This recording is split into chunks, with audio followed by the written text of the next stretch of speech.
Okay. Good evening, everyone, and welcome to Healthy Body with Yahweh Kingdom Lifestyle Ministry. And today we are with Nurse Allan, and she is going to continue another episode of Healthy Body. So today, we've learned a lot from her without much introduction. I'm just going to give you a brief introduction. Nurse Allan is a nurse based in Canada, and she's also a specialist in cardio nurse.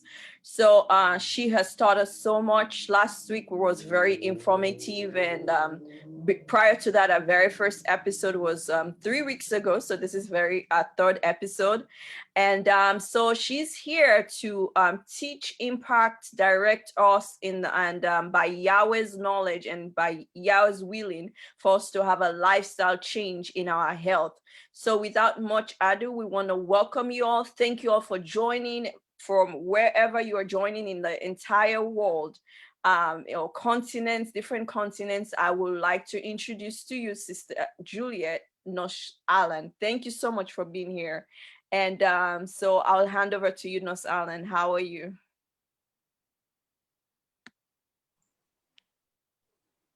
Shalom and good night, everyone. Good day to the other side of the world, to all our friends, followers, and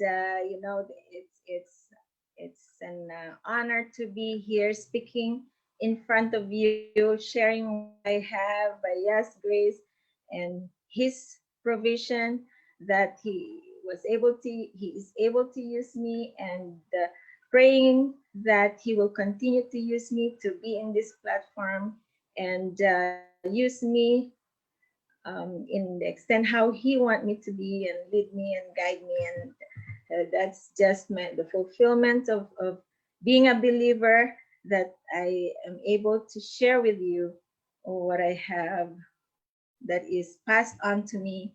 And I believe that I'm not here without the support of the Father, without His guidance.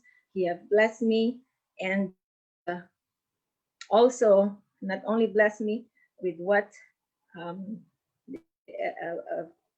bountiful experience that I had, but also He provided me you to stay with me, keeping me company, to stay healthy together, to gear toward that goal of keeping this body, mind, and inward spirit healthy, fruitful, and be an overcomer of little things to big things, just giving praise and being thankful. So I welcome you all.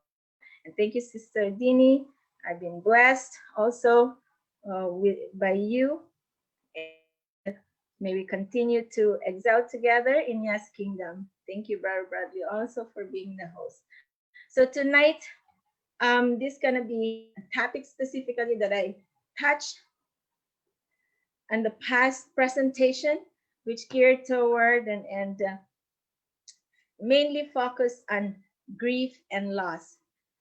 So with the situation that we are in now, as much as I want to present something specific like sickness or disease that you probably wanted to hear, but I find that in the last few weeks I've been, in my spirit, in my mind, this has been a very timely discussion, something that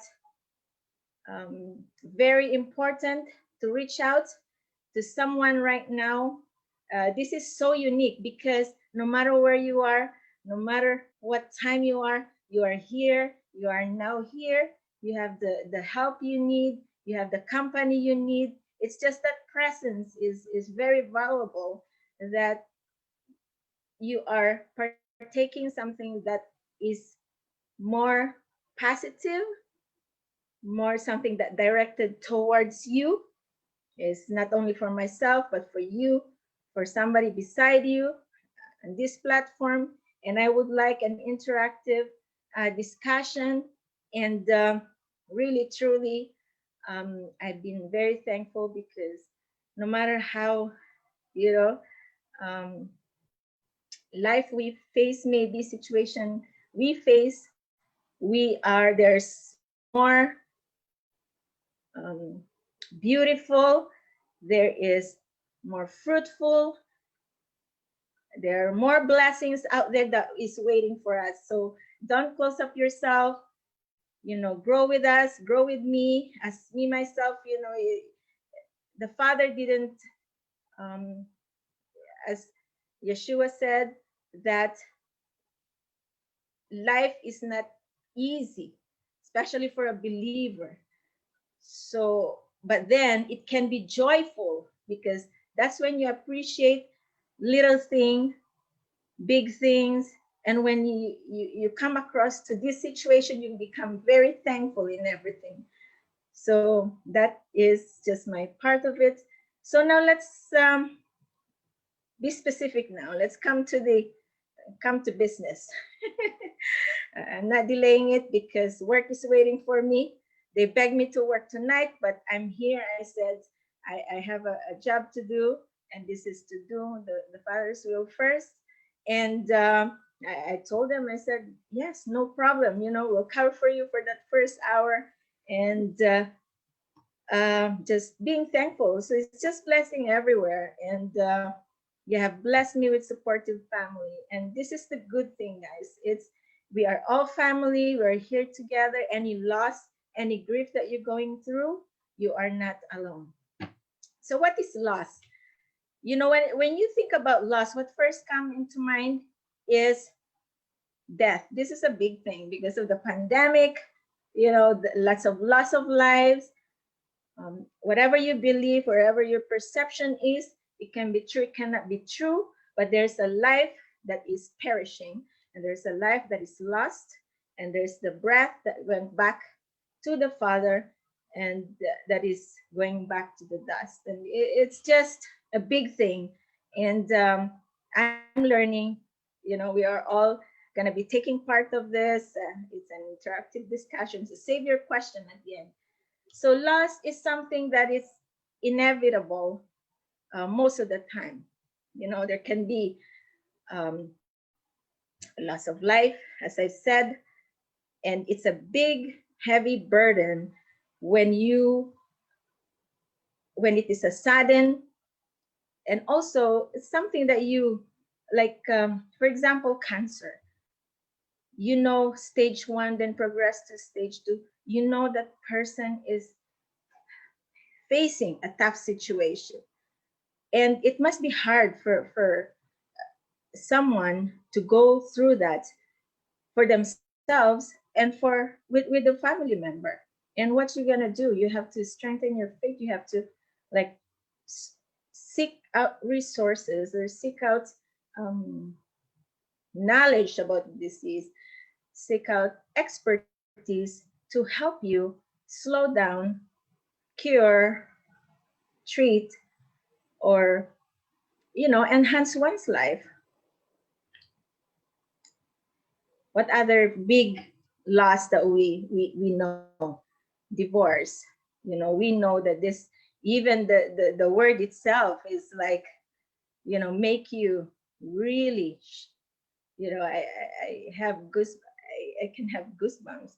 But like, whatever experience you have, it can be different from the other. What I mean is, for the things that they go through, the experience they go through, it can be tough to us, but it can be something that is less painful for them. Um, I'm not saying that. Sorry, you're not seeing my screen. Are you No, seeing my we're not. screen? No, not the PowerPoint. Not the PowerPoint. Yes. Okay. No, not yet. I haven't shared my screen yet. I'm still. Okay. Okay, great. Okay. So I'm gonna tell you when. Another loss, a type of loss, is illness, especially when you experience debilitating disease, or something that cannot be cured. There's no treatment. Like I said in the past, I gave an example about the AIDS, HIV virus. I talked about certain illnesses that can have debilitating effect, and also it can cause loss of limbs, diabetes. Those experiencing diabetes or suffering from diabetes, and if it's not managed, it eventually cause the loss of a limb. Sometimes you see them without legs, or something that has been affected over time due to diabetes. And we can talk some more about this specific illness down the road, Father permits. But those are the sicknesses, or maybe accidents. Sometimes accident can cause a loss of a limb. And if you have heard of phantom limb pain, it is painful. It's like a perceived pain, actual loss of a limb, but then it become experienced as a pain. So it's a loss of function, but at the same time it have other elements of losses. Job loss. So when you lose a job, you feel like you lose your function as a provider, a breadwinner, and then you worry. It's a heavy burden, because you have to provide food, you have to pay your rent, you have to provide such and such, especially if you have dependents. Um, but mind you, not all loss is negative. There are also impending type of losses that we see it as a positive, yet it also have some elements of losses. Like for example, job promotion. You have offered a new job that you have been wanting so long, waiting for it, and then waiting for that opportunity, and then suddenly it dropped in your lap, and you cannot just say no. But then you're loving the job that you're currently doing. You love it. You love your coworkers.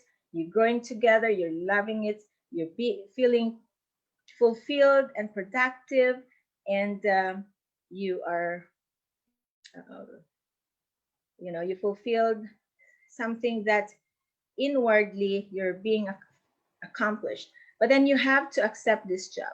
So that means you're going to relocate.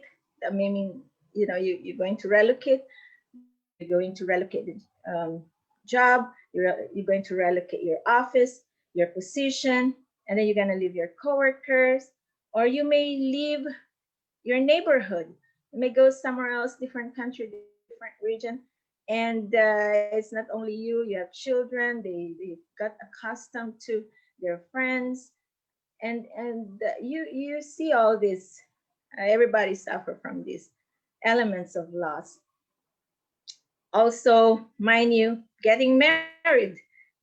That's why maybe Sister Dini is just waiting for her um, opportunity. But there's also elements of loss of being married. One day a boy said to his girlfriend, when we get married, we'll still can do the things we do when we were not married. So there's a pending loss. There's a perceived that there's gonna be a loss of freedom. You're gonna be sharing decision making. You're gonna be building a home. You will have um, children, and it's not gonna be you no more. There's no more like that attention is already divided. So thinking about all those things is like can be a loss of something that you have been enjoying, and it's suddenly taken out of your hand. um, so you would really see that there's an factors that's going to be affected with a pending loss. Can you still see my camera? Yes, we can. Yes, ma'am. Okay, great.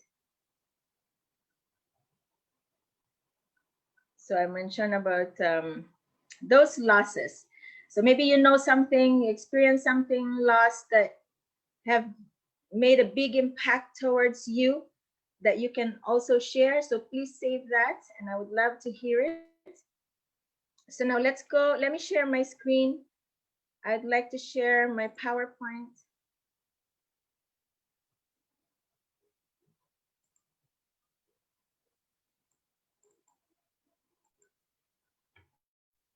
Can you see it? Not yet. Okay.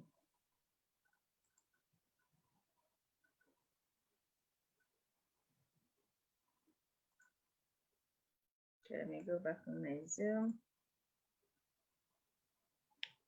Oh, I pressed this. Have to press the share button. Okay, can you see it now?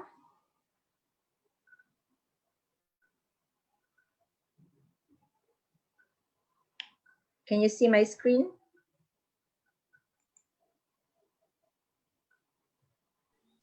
Yes, we can. Great.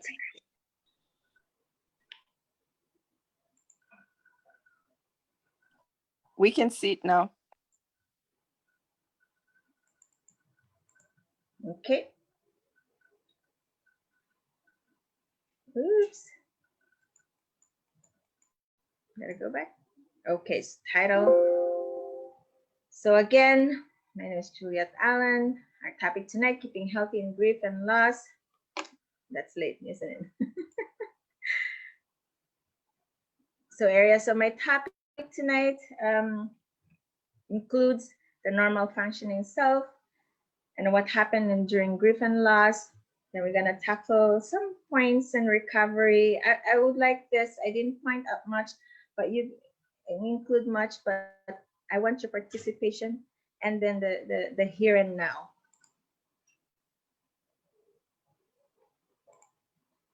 So the normal functioning body in grief. What you're experiencing is a normal, so you have to think and accept that this is a normal, natural, and expected response to the loss of a significant person in your life, also a bodily function, or also in an inanimate objects, like as I said before, illness or job loss. So there are 5 normal reactions to grief. We react physically. So how do we react physically? So question or comments like, if only, I feel sick. I feel sick to my stomach. I just cannot eat, right? Sometimes you don't have appetite to eat. So those are physical reaction. This is a start of a pending, symptom of reaction to grief when you have, as I said, when a loss of family member, a loss of bodily function. So physically you react, you become resistant to your usual routine, even eating. I feel sick to my stomach. You just want to, like, you're just feeling sick. There's this kind a feeling of you have no appetite. Also, you will say, I feel short of breath. I'm weak. I'm kind of feeling heavy in my chest. So what happened in normal response is that when you perceive that there's starting of loss, your usual heart rate, your heartbeat is faster, you're breathing faster. That's the defense mechanism of the body, is the normal reaction to pain and suffering and stress. Another thing, you would probably say, I have trouble getting sleep, or I have trouble staying asleep, or you're pacing to and fro like midnight and 1 o'clock in the morning. You keep going to the bathroom, there's an urgency, but then you don't know uh, what is it, right? You just there's just become the symptom become physical, become outward. Also, or you just sleep for an hour, 2 hours, and then you're up again. You're looking, you're pacing, you're looking for something to do. You're going through, you're organizing your desk, you're organizing your clothes. It's like you have difficulty staying asleep. Second is work reaction. Work reaction. Sometimes you tell yourself, I can't seem to get organized. Like day, 2 days, like your room is still a mess, or your work, it's close to deadline, and you seem like you're still there. You're feeling stuck, something that you cannot get out from, and you just don't know what's happening. It's just you're just there. Sometimes, oh, I'm up and down the whole day, 100 times here, there, never accomplishing anything. Those are the feeling of like reaction towards work. Also, you will say, I keep thinking I'm losing my mind. I can't concentrate on anything. I can't even decide what to wear today. Sometimes, like, you're looking at your closets, like, nah, what I'm gonna wear today. Like, you want to get dressed, but you don't know which one to dress. Like, it's just have that loss of power to decide something that you need to do. It's just not there, right? That's what becomes a reaction to grief. Another one is, yesterday I heard my loved one call for me. This is something that when you lost a family member, or a loved one, there's an even like a perceived um, voice that one called for you, like he called for you, or she called for you during the night. And like it becomes like, is she crazy, or is she hearing crazy? But it's something that they're going through. It's something that affects their routine, their life, and their normal functioning. So it's just a loss of power to start something. And sometimes you forget almost everything. You forget even to take care of yourself. You're too tense, you're too anxious not to even bother combing your hair, or washing your face, or keep yourself groomed. Even hygiene, you forget to brush your teeth, and you realize, like, um, you don't see that that's important, keeping yourself clean. Another reaction is emotional. So sometimes you say, oh, if only I had told him one more time that I love him. Like, you're trying to grasp that moment, and that your loved one is still alive, and you have that moment to have been more expressive, more positive with them, and you just can't seem to overcome that feeling of loss or regret. Or you will say, oh, she should have gone to the doctor, months ago. This could have been, corrected, or treated, or prevented. Oh, another reaction, you will say, I feel so empty. I feel so lonely. The weekends and the nights are worst for me. You try to defend your, I mean, to express that sudden emptying inwards. You will always you will also would say, I keep thinking of things to tell him. It's so painful and sad. I burst out crying every time, or get angry so unexpectedly or uncontrollably. You could be just sitting down there and start bursting crying. It's like, is she okay? Those are reactions, more intense emotion, heavy in somebody's emotion. Also, there's also reaction like I will never have like my friends around me, you know, I can never get close to anyone again. I cannot get that back, that vibrant and spontaneity. I'm too stuck for myself. Spiritual reaction, sorry, it's just spiritual reaction. You would blame it to yourself. You say, if my spiritual life would have been more stronger, you would tell, oh, you will tell yourself, I would be able to handle these things. You know, I wouldn't be feeling more sadder, lonelier for myself and feeling stuck here if I have a stronger spirituality or faith.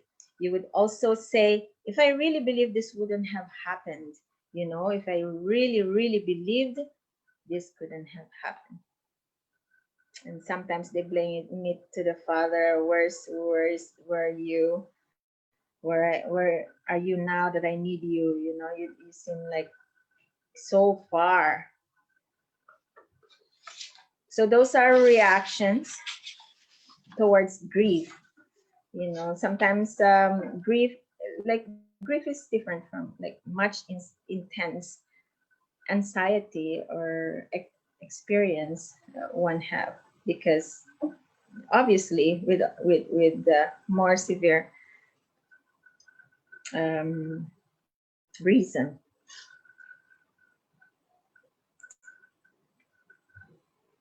So I talk about loss.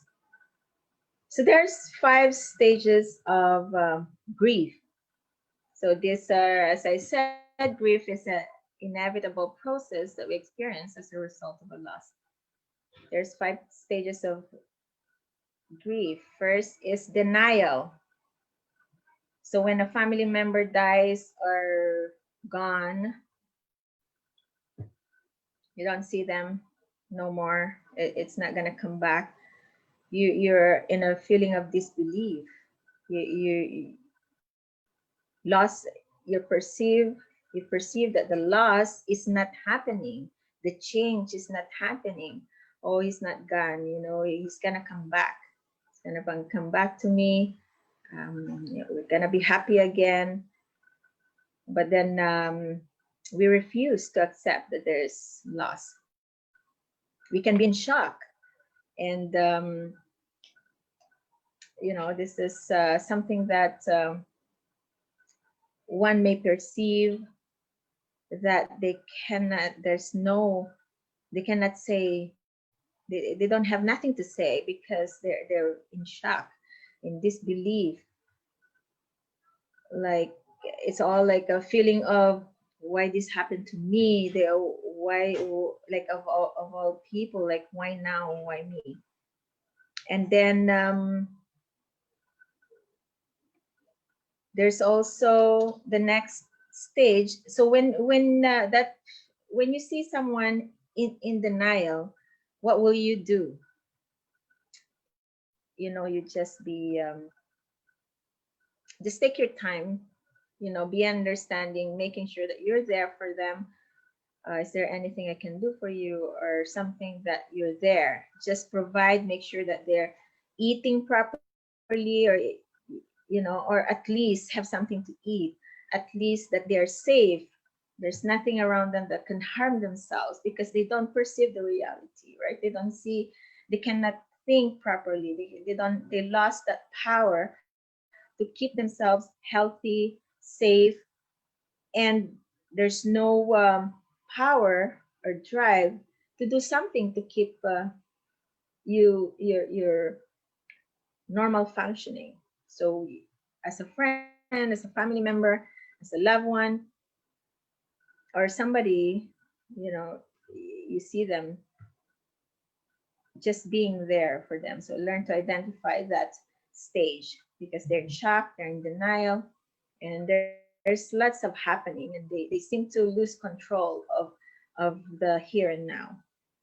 Second stage, after the denial stage, they start to express anger or blaming towards self or another person or inanimate object.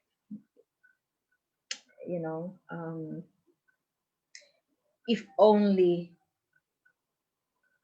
you know, they're angry, it's because of him, it's because of what he did, it's because of what she done, is what she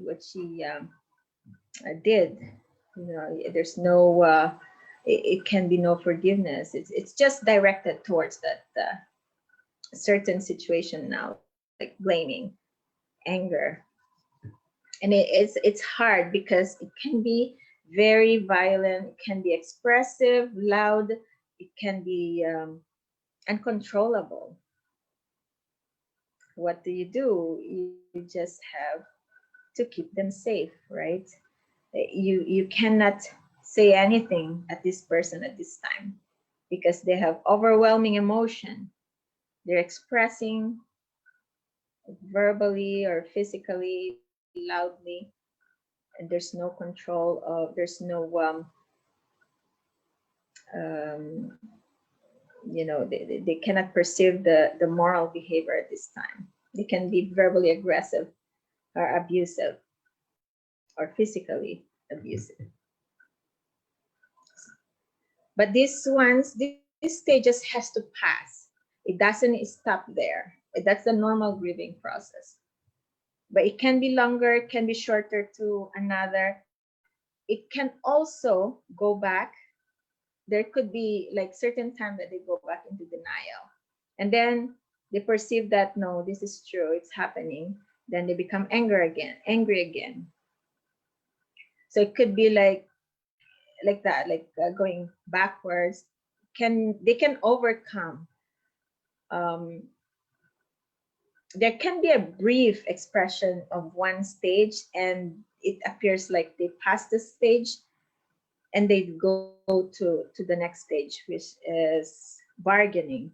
So in bargaining, they start to become they develop defensive reasoning for what was done. They say, what if I you know, if I could have been more supportive, he wouldn't have left me. If I could have been more given more attention and spend more time, she would have been more committed. This could have been not happening. Or if only we're I bring her to the doctor earlier. If only. So it's like trying to bargain. Only like almost like if you can only turn that time, go back in time. You know, it's like before. So at the bargaining stage, you could also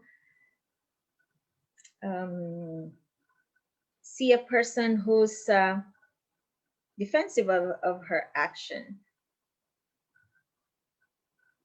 You know, like pointing out to you of the things that would have been done. If only this would have been done, we could, you know, this could have been prevented. It is really,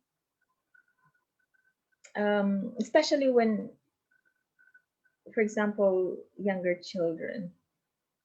You know, this is something that's why I am so touchy about children, because it's something not only that I'm avoiding it, but I don't have experience with children. It's a choice. It's by choice. I think um, it's a how you call it. I'm very emotional when it comes to children. So if somebody loses a child, I can't even imagine the pain that it was. It becomes that the defensive reasoning is unexplainable. Like it's you just cannot say anything what that person going through.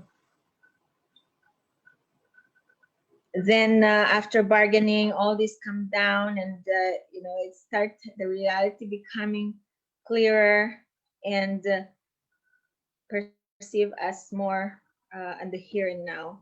the person start to experience feeling of sadness, loss of interest. You know, that loss of interest can now interfere with your daily functioning. You no longer going for walks. You no longer like you have no drive to do something that you have been doing as beneficial for yourself. Then you go to the state of depression. You know, it's the feeling of sadness and regret, and you just there's nothing to motivate you. There's always geared toward like um, being stuck in one corner, or oneself. It could be subtle, it could be private. You don't see it, what someone's going through when it in the state of depression. They just turn their backs and go away, go into isolation. And that state, um, it can go for weeks, but it has to be dealt with. If it becomes and progress to a little bit more longer, it has to be dealt with, because a normal person cannot stay on that state. A lot of things um, going to happen, and it can be detrimental to somebody. You know, suicidal ideation, uh, trying to harm themselves. So at this time, we have to be perceive the safety of that person, or um, make sure that they're healthy, they're well nourished, and they try to like at this time there's no bound of what um, they need to do or they want to do. If they want to, if they want to eat something, that's why sometimes, you know, I'm so depressed. You know, I eat, and unconsciously you're gaining weight over. So some can lose so much weight, and some can gain weight. So that's also a sign of feeling of depression, a state of depression. So we have to be sensitive of one's needs at this time. Also, make sure that you explain to other family members, you have a meeting, how you can help and alleviate some pain and suffering at this time. They're not to themselves, they will be in the corner. You know, there's no interest at all about anything. Can't even um, tell them what to do. You just have to be there. Make sure you help them in bathing. There's no at this time they don't have not even no appetite. They're undernourished because they're not eating. Then they're not taking in the nutrients that the body needed. So they start to become feeling weak, dehydrated, confused, because if you're not feeding your brain, then the brain go whack because it's not getting the nutrients that it needs. There's called clinical depression if it gets longer, and you know the person is stuck there.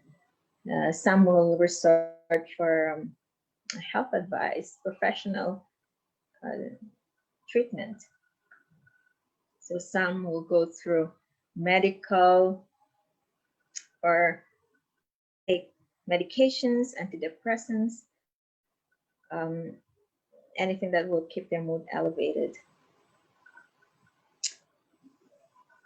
But most importantly, people around that person are the best people to support that person, because all a person needs is the presence the communication, somebody is being there for them, knowing that constantly communicating with them, the attention geared towards them. Then the last stage is acceptance.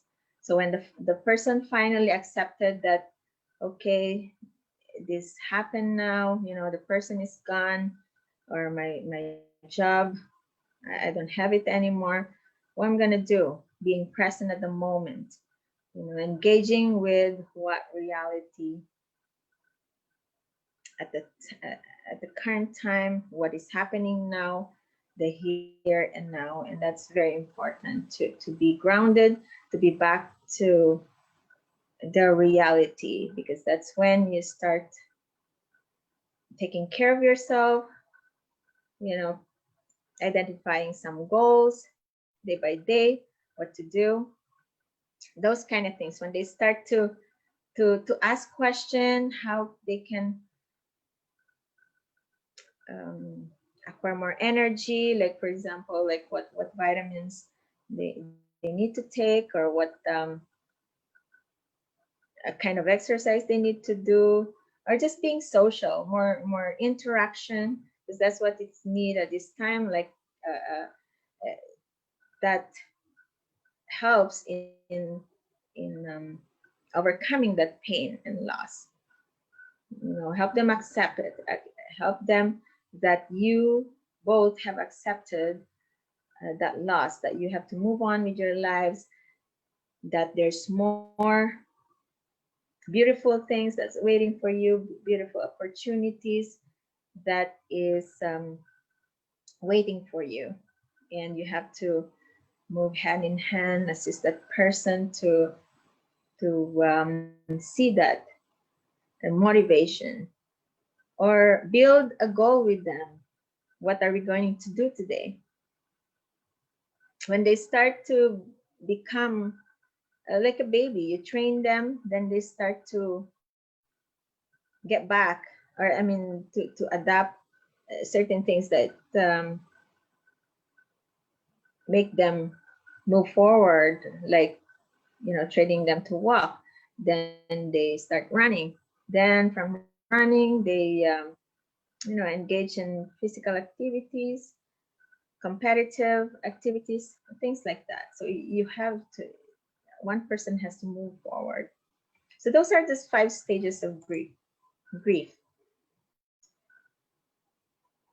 Recovering from loss. So now how can we recover now from these losses? So I said before, communication is very important. The presence, the interaction, the continued interaction, the gentle persuasion, kindness, gentle, you know, kind words, gentle words, supportive words. Reach out for support. You know, as discouraging as maybe when you're in that situation, you yourself would have no motivation to do a certain thing. Reaching out for support for a little thing, like, you know, one step at a time. Sometimes you have to just sit quietly and reflect on what you have done in the past, like reflect on past experiences that you have done that has been successful, that can help you move forward and overcome certain emotion and certain experience, right? So you learn from your own experience. Okay, you know, this is enough. I have enough of it. I'm tired of it. So you just sit quietly, reflect on yourself. You don't have to crowd your mind with all so much information, but a certain thing that could help you. And just reflecting, or somebody who is close to you who gone through it. You probably pick up certain um, technique to overcome the same situation, so it can be effective in overcoming a certain situation. Trust your inner resources. You know, when you reflect identify the past experience, you think, trust that you can do it again, you can overcome again, you can be more successful at this time because you've learned from certain experience that you must have developed something that could help you do it better. Or I can do this thing better. This is nothing. I've done it before. I can do it better now. I can, or I can adapt more techniques or other resources that could help me develop inwards. Praying, meditating, um, other cultures, they like yoga, um, just gearing towards mindfulness, your mind centeredness. At this time, you are allowed to be selfish. I'm not saying like selfish, like give me the attention I need. No, it's just the you are allowed to take your time to be by yourself and reflect and meditate and focus on the things towards yourself for peace, towards gaining more strength inward so you can express better outwards. um, there's called I, I went to a resilience class or course at work. We have like they give us some classes that could empower or develop our minds and our resiliency at work or at home. And they give us, coaching and stuff. And I loved it. I love it. It's such a good thing to be belong to a certain company that offers this thing. So take advantage of them too. It's called 3-minute breathing space. So the first minute you focus on your breathing. You focus on where are you breathing. Is it like where's your breathing? Is it through nostrils, through your mouth, through your belly? You start to focus on the rising and going down of your chest. So just focusing on physical reaction. So you're more aware of yourself. There's a second, uh, the second minute will geared towards your mindfulness on the voice. So you hear a doorbell, you hear the car passing, you hear the ambulance. So it's geared towards more of your sensitivity around you. You used to like, women likes to multitask, and then now everything is like, I cannot multitask anymore because we're so like our minds is so all over the place, right? So now all that independence gone, and you have no power or control over your mind and your body and your inwards. You now have to start like a baby. You start walking now, you move step, you start like getting up, getting strength in your leg, something like that. So the second minute of breathing space is just mindfulness of the voice. And then the third minute is your sensation, feeling like um, one part of your body is cold, you have clammy hands. Are they warm? Are they cold? Are they, trembling? So you're more focused on the sensation, or just being more observant of your what's going on yourself, right? So that way, you're training your brain to um, sorry, to focus on that reaction or what you're going through, because it's all bodily response to sometimes to anxiety or to some certain situation. Um, Learning to keep yourself centered. So that's what I was talking about. To keep your towards yourself, yourself, you're not expressing it that to gain attention, but what's more important now is you're gaining back yourself, gaining back your strength, perceiving that you're you used to be independent.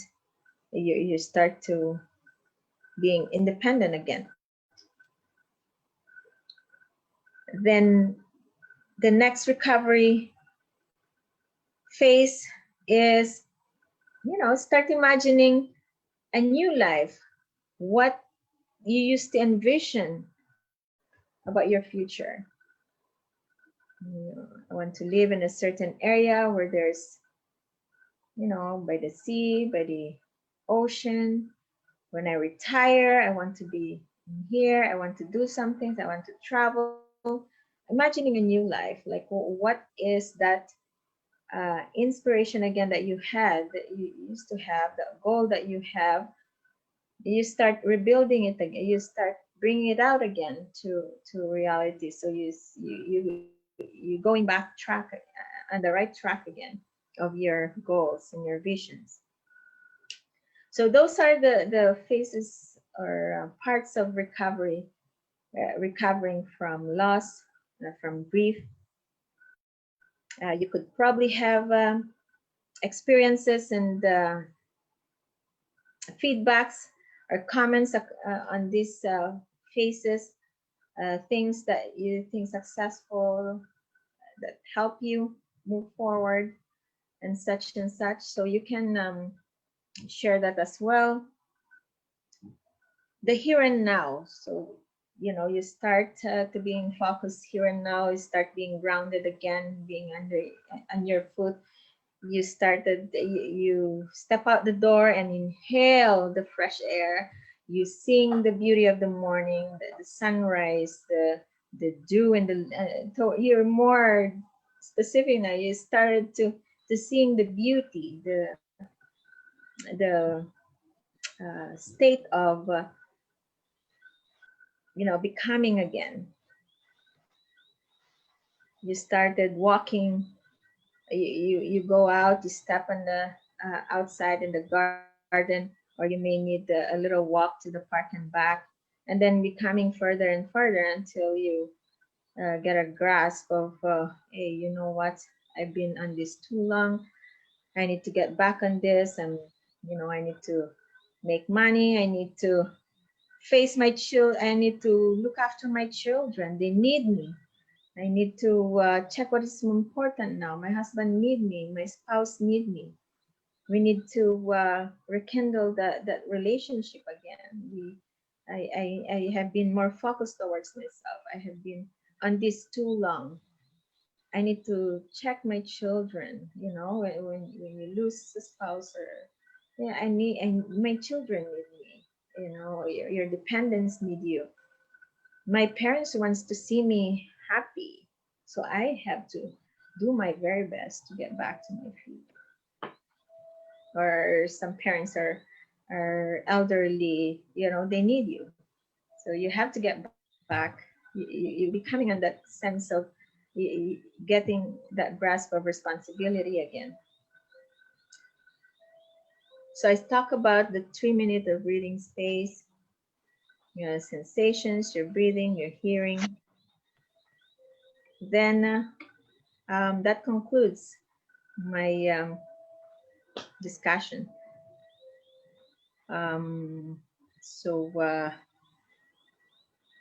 as I said, I hope you reserve comments, any suggestions, anything that you pick up, or share testimonies, share your experiences, things that you've done before, method, like a technique that you become successful and can help another person overcome that grief or depression, or how you calm down yourself when you experience anger, you know, how you slowly forgive somebody, accept the situation, or overcoming.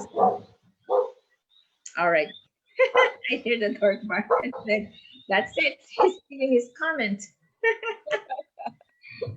Thank you so much, Nurse Allan, Sister Juliet. Thank you. This was very, very educational, and this was helping a lot of us out there. And you really outlined the 5 stages of grief, starting with the denial and the anger, towards the end of acceptance, and also the stage in wherein people can be depressed.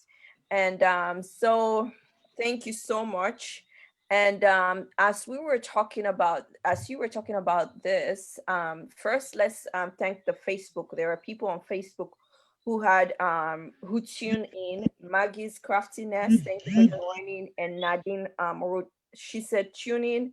And then Nadine Rodriguez said hallelujah. And then she also commented and said, yes, illness, sickle cells. So she was also putting this with sickle cell, personalizing it. Sickle cell. Thank you all for joining, and also for commenting. And also we saw Miss Mag liked, you have some likes on Facebook.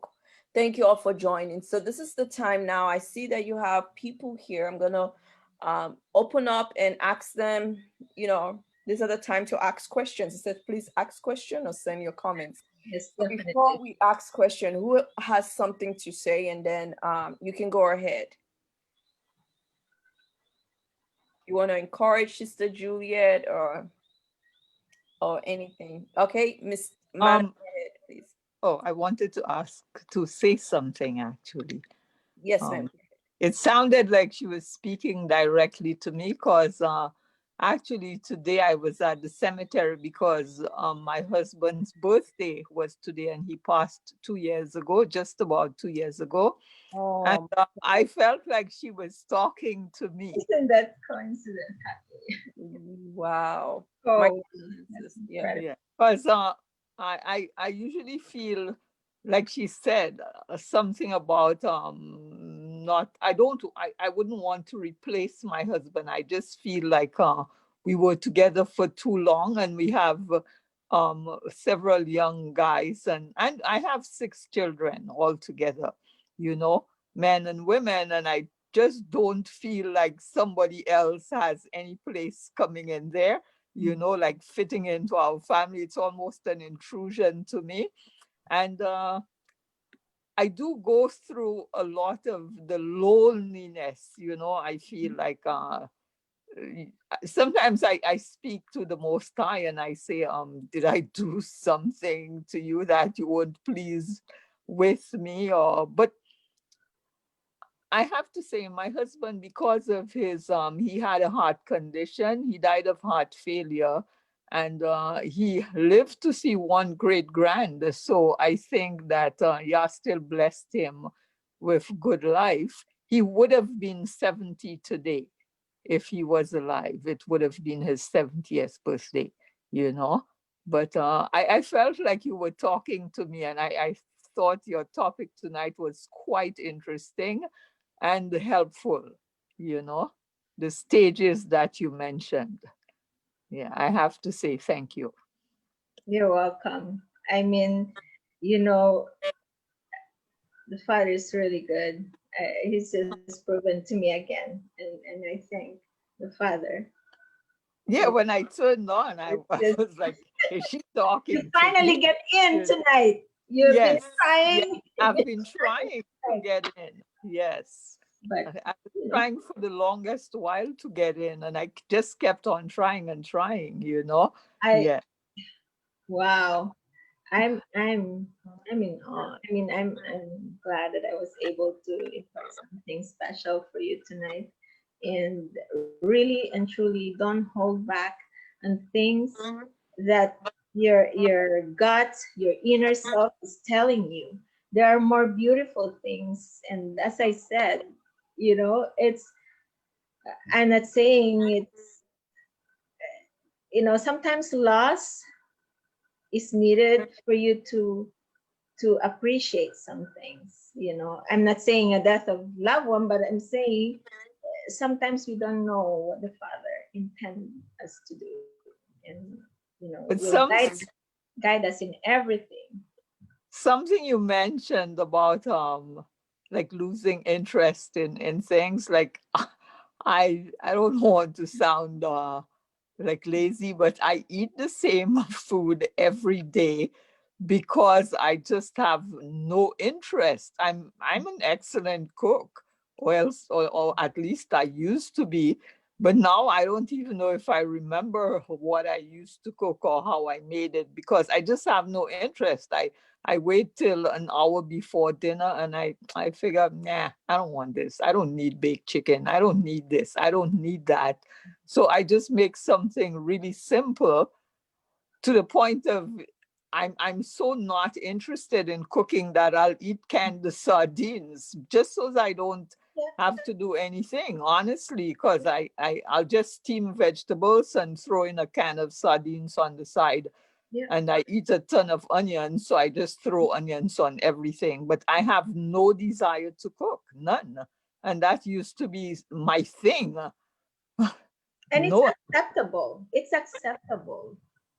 It's you've been focused on somebody too long. You got the Father bring you to many places, and He wants us to appreciate things, and we have no control of anything that's happening to us because it is His will, right? So uh, we cannot put that in our hands. Otherwise, it's not helpful for us. We're delaying something, right? We're holding back on something, and it's eventually it's going to be in us, and it's going to cost a lot of things. Yeah. But I have to say thank you. Your topic tonight was directed straight at me, I think, and I really appreciate it. I know Thank you. it's very I know that too. It's been I've observed it's been a lot of losses and griefs and thing around me, and I said no, I cannot let this pass. I have to Yeah. say something.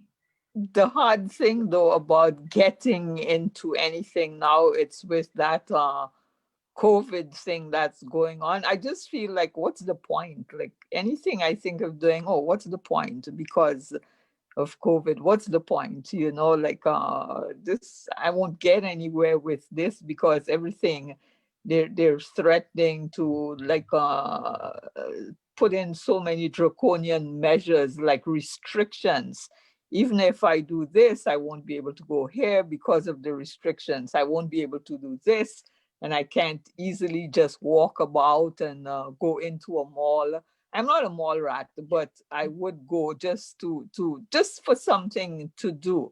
But now I feel so like blocked off at every turn, because of all the restrictions that are in place, that I figure, well, what's the point? Everything I think about, my answer is, what's the point of doing this or that?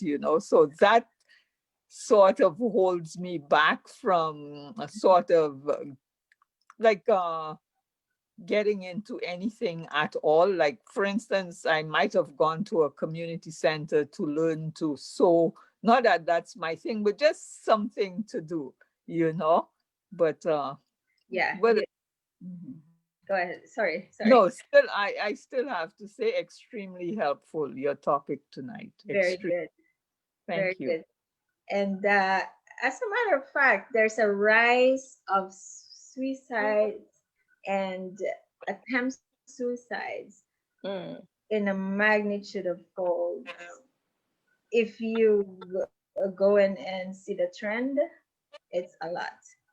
I have heard so. And Yes. really, at this time, being aware of it is constant communication, be in constant interaction. Oh, I don't want to speak to you. It's okay. Do not take it by heart. Sorry. Do not take it by heart. Perceive that this is a process that they go through. Mm-hmm. So you have to keep positive for them, you know, unless it becomes abusive towards you, you have to seek, you know, help. You have to seek help for them Yeah. to keep them safe, keep you safe, keep people around them safe. And this is a process. It is not normal, but at this, I mean, it becomes not normal, but we have to keep safe. Yeah. You know, Well, there's a part. Mhm. for the suicide thing, for two reasons that I wouldn't think about that. My belief in the Most High, for one, Mhm. and The I just don't think I would go that route, at all. I'm not as afraid of thinking about that, because that's just not my thing, you yeah. know. But I really appreciate the topic tonight. And that's the thing. It is spiritual reaction. I mentioned about spiritual reaction. You know, somebody would say, if I have a stronger faith, I could have been dealt with this better. I could have handled this better. I could, you know, this could have been easier, you know. But when you get into that point, it's so hard to realize. It's so hard to see the Father, the goodness of the Father. It's like, why me of all people, you know? Like, why Mm-hmm. me right now? Yeah. But But we seem to not to see that, and we as more keen about this and sensitive on this phase, we have to help them, we have to help ourselves, you know. Oh yeah, you know, I've been reminded that this is a phase that I need to go through. It has to happen, it has to pass, and this is seasonal. You know, the healthy recovery is something like you know, you grow new leaves again. You know, it's springtime again. It's yeah. spring clean. There's fresh air out there. The new body's coming out. The dew has to dry out. You know, like, sorry, I'm getting poetic, but things like those. You know, you have Yeah. to be Yeah. an eye opener, and we have to perceive that and be grounded again. Yeah. Thanks a million, though. Be good. You're welcome. God bless you. You're welcome. Thank you. Thank you. Hallelujah. I am you know, I don't need to get back to work. Okay. But anyway, they're I'm doing them a favor. So, but anyway, I love my work. I love being here because there's so much losses I've witnessed, and over time, like, I don't want to say I'm calloused, but I've been more strong Stronger. to Mm-hmm. deal with a certain situation. When I'm doing a CPR, I feel a momentary like I'm losing somebody's life, and I feel like I'm the key to that, you know. But it's very awesome experience. I mean, it's, you know, it's thrilling. It's thing, but it becomes like a part of me, that to do this, you know. Yeah, do your best, do your something, you know. But at the time of loss, you feel that momentary thing, but you have to be strong as a healthcare provider, as a person who try your best to do something. You have to recover fast because they see you. The family reacts to what they see, Mm-hmm. despite already what they're going through. It's like, you know, you all cry together, and it's not like you. It's just a moment of silence. It's a moment of silence, acceptance, assistance. You know, gentle, compassionate. You know, being kind, provide. You know, offer things that you know. So it's tough to somebody. Mm-hmm. And you know, there's somebody. I just gonna give you a joke. One time, I have a patient who perceived to be dying, like, you know, like she's, oh, I'm so much in pain, I'm not gonna make it. Her husband's there beside her. It's like, I'm so sorry, I'm so sorry, forgive me. Like, you know, it's a very I know, sorry, I didn't say joke, but there's one time, very special moment that, and I said, can I pray for you? You know, like I am seeing that, you know, this is really like something that inevitable. You cannot think it. You seeing it, and can I stay with you? I'm here. I would like to pray for you. I'm gonna be here for you. And I told the husband, if you want to take a little break, go drink a little bit or take a little fresh air. I'm gonna stay with her. I'm gonna stay with him and just be here for him. Mhm. And being stepping up on those situations very helpful, especially a friend, a family member. Everybody has to have that understanding that this is geared towards the safety, the taking all that burden and suffering, that loss, that pain that person is experiencing. So it's very challenging because at this time we have to isolate, we have to social distance, and limited to a certain amount of people at a certain time. And when you get that opportunity, grab it, because there's only a moment of truth. It's gonna pass, and it becomes part of your past, and you get to do your best in everything as much as possible. Yes, ma'am. Yes. Right. That's hallelujah. Praise And Yahweh. part also of that healing and recovery is helping others. You have to Yeah. become proactive. You have to dedicate your time on helping on positive things. You if you cannot, um, you have a time that a moment of like be by yourself. Why don't you just go and volunteer? You could understand somebody's suffering, that your suffering is nothing compared to that person. I have somebody who lost, within the span of 5 years, he lost so much people in her family members. And how can you that? It's like I'm going through something, and it's like that's even nothing compared to your losses, Mm-hmm. you know Mm-hmm. and then I just okay. So I'm just saying that just being positive. There's more things, volunteering, hearing from somebody, being that one-on-one interaction. You will learn. It becomes your strength, it becomes an inspiration. Like, hey, you know what?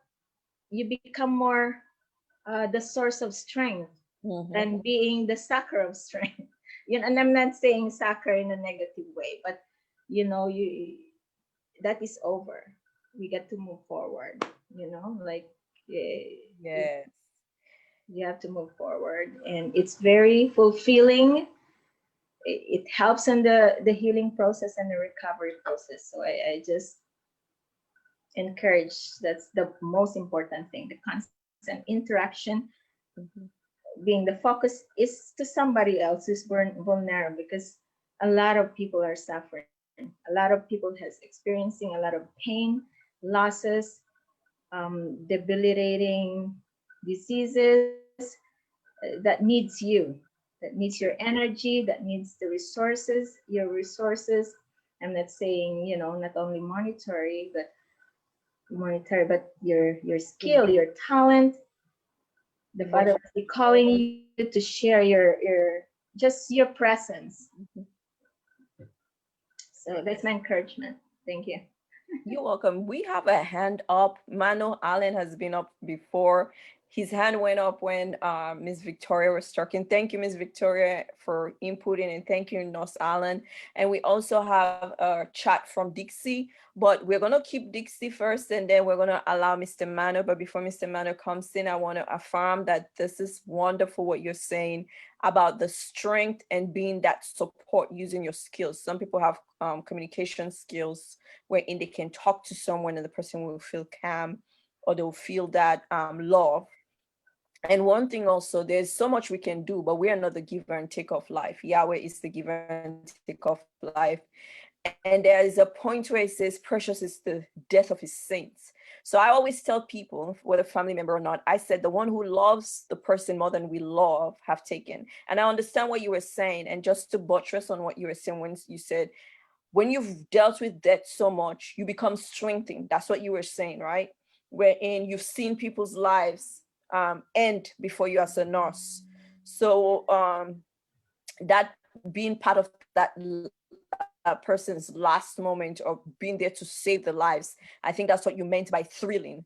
And so it's there. You know, personally, I have gone through losses that it does not make you callous, but it strengthens you to the point wherein you don't take it as hard as you used to.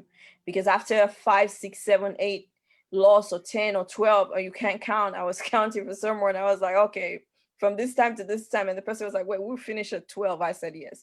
So, you know, you go into that mode knowing that he's the giver and take of life, but don't sign yourself off to death. That's what I have to tell our viewers.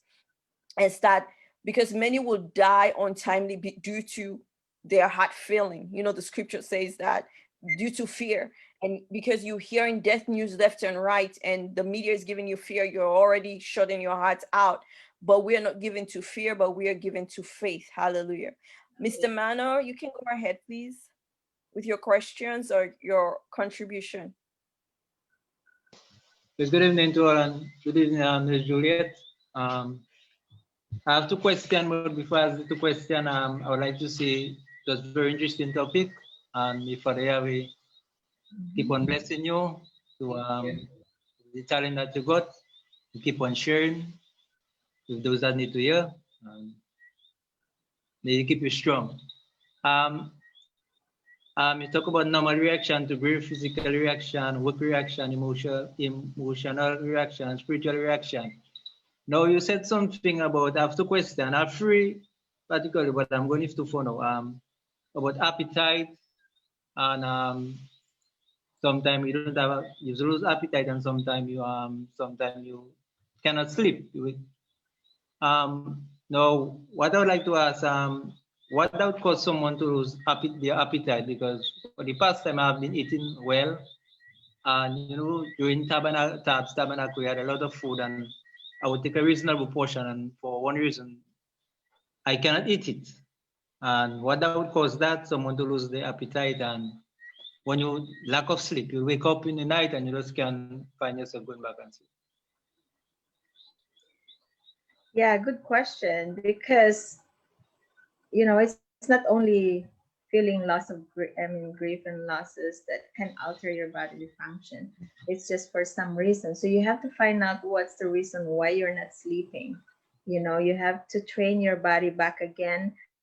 You may need to lessen the like your phone time, or spending time on media, or just taking a walk, you know, shutting down everything else and take a walk, take a breeze, fresh air, because the air, more oxygen into your brain, you relaxes everything, and it gives you, it bring you that, remember when you go to the beach, or to certain, you know, somewhere, at the end of the day, like you're already like dozing off inside the car, or you just want to retire earlier, because you feel your brain with your lungs with a lot of oxygen, and you know, you feel more relaxed, you know, seeing good things, smell the flowers, you know, just to calm down yourself, you know, preparing to that rest, you know, giving yourself to meet that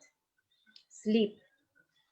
You know what I'm saying? Like it's more relaxed, more things. So with regards to appetite, you know, we know we cannot eat anything, a certain thing at one time, that some maybe something food that doesn't appeal to us, and we may be craving for something. So the more important thing is you consume the nutrients, you know, the you have to provide the ample amounts of nutrients, the minerals that the body needed, because if you're not consuming it, the brain becomes distorted, confused, and then the body weakens because it's not getting the right amounts of nutrients that it's getting. So most is rooted to undernourished brain, then the undernourished body. So the body becomes declining, becoming weaker, and then it's overcome by grief. And then what happened? You just forget to thrive. You just don't have that feeling of getting back there again. So we don't want to get there because it's harder to get back to your feet and regain that strength. A lot of people suffering from it become a mental um, challenge. You know, you no longer perceive this as going to be helpful for you. So you don't want to get there. As much as possible, pump yourself with nutritious food, fresh food. The fresher the food is, the more nutrients that you get from it, the more energetic you are, the more resilient you are to come back to yourself. To normal functioning. That's my thing. And really and truly, just identify what's causing your what preventing you from getting that sleep. You know, you don't Yes, have to. I understand with this sleeping, I say go for a bit of fresh air and something else. But I want to say what that causes the brain to do that, because it will not happen like to say like, oh no, I'm sleeping okay, but sometimes certain area times in the year or certain period of time it would happen. So I want to know if it's something in the brain that causes that. If it's something that, because you would, I would not be thinking of anything, just that I'll get up in the night, maybe for 3, 4 hours, I just cannot go back to bed. So I want to know if it's something that lacked in the brain or whatever. Yeah, it's a lot of stuff's going on in the brain, neurotransmitters and all that kind of sensitizing the brain to settle is production of important uh, defensive mechanism inside what's going on inside the body, the neurons, the more minute things. Like there's a big electrical wiring going on inside your body. We don't know. So it's being fed by the food that we eat. So it's rooted on all that one. There's a distortion. If you don't feed it, then the helpful um, neurotransmitters that transmits impulses to tickle your certain area of your brain that perceive that, oh, I need to eat, oh, I need to sleep, I need to shut down now, because it's distorted. So then the malfunction um, is expected. Like you can't sleep because there's also other things. You may be drinking some stimulants or coffee or caffeinated drinks or something like that. Like it depends. Or you're excited. Your brain is excited with you have a favorite show. You're looking forward to hearing your favorite radio station or something that's stimulating, and you want to slow down.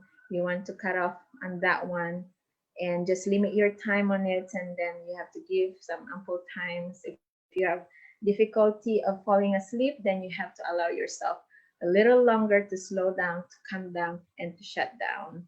I mean, not shut down like shut down, but you have to like disconnect, and then you can set now going back to self-centeredness. Focus on your breathing, focus on your sensational thing, like even touching soft things like, oh, this is so relaxing, something very or relaxing music, or very like meditation, because it's more focused on um, keeping your surrounding peaceful, disconnecting to loud noises, to interactions. So those kind of things. And yes, there's some electrical stuff going on in the brain if you don't feed it properly. So with the stimulation, with the right food, I mean, wrong food, even high seasoned food, heavily seasoned food. These are toxin. These are foreign to the body. It reacts. Then there's constant grinding, detoxifying. So the body constantly working. You're not giving it a rest. That's why sometimes fasting, detoxification. Dr. Um, Lyndon has some very informative, um, natural advice on wellness. The last time he talked about detoxification. So in the platform every Sunday, he is discussing about certain specific natural management or wellness, or geared toward natural dealing with stuff. So you can also connect with him through this platform.